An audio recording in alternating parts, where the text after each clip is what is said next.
decision to push the start of high school sports schedule back to December. They also confirmed that there would be only 2 seasons versus 3, posing an obvious issue for those athletes who typically play more than one sport. 23 ABC Sports Director Carrie Osip caught up with 2 multi-sport athletes here in Kern County to see how they plan to overcome these challenges.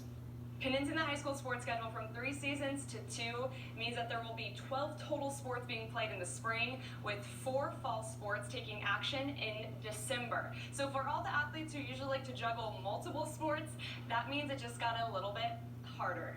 Garces Memorial senior Elijah Toppila is used to training for 3 sports ahead of the high school sports season, where he competes in football, soccer, and track and field. Now he's not only preparing for an uncertain start to a sports year with football set to begin in January, he's also preparing to possibly make a decision if he's unable to balance all 3 in this condensed sports year. Very anxious at first because I didn't know what was going to happen with my senior year or if there was going to be high school sports at all. But I've been taking this time to work out a lot and just ready myself for all conditions. A soccer player first, Toppila recognizes that track and soccer would be the hardest to balance as they run in the same season, but also knows he has to think about his future. With college coming up, I think it's best to stand out more in 2 than be okay in 3. I think it's better to focus on your best sports.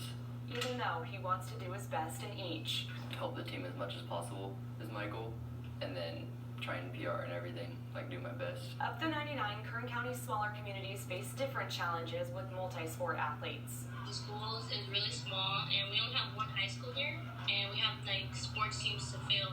Smaller school size could mean even smaller roster sizes, with athletes not able to compete in all of their sports this year. Well, it's definitely going to be small. Like, I feel like they're just going to do a varsity, like all varsities. McFarland senior Shania Perry, who plays volleyball, basketball, and runs track, hopes she'll be able to one last time.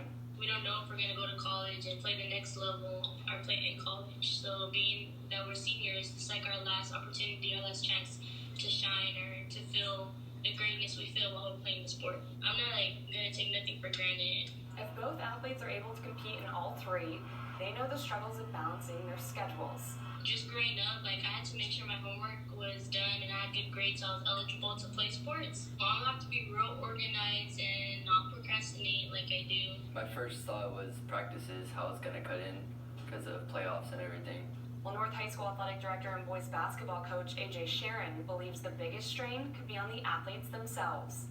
Now, if we're going to encourage those kids to continue to do that, which we will, I'm just worried more about the toll that could take on the kid when they're balancing, obviously, academics as the primary focus, but then also moving to their sport that they might consider their primary sport, but also not wanting to give up what they might consider their secondary sport. There's a reason students like Toppila and Perry choose to play more than one sport to begin with. Being out there with my teammates and watching them do good and grow throughout the season, I don't know. I get real attached and emotional. It's not like normal friendships. It forms something else, like a brotherhood when you're with the team. I miss it, that's for sure. But as you can see, juggling multiple sports is, it's already hard as it is. For 23 ABC Sports, I'm Carrie Osep, back to you.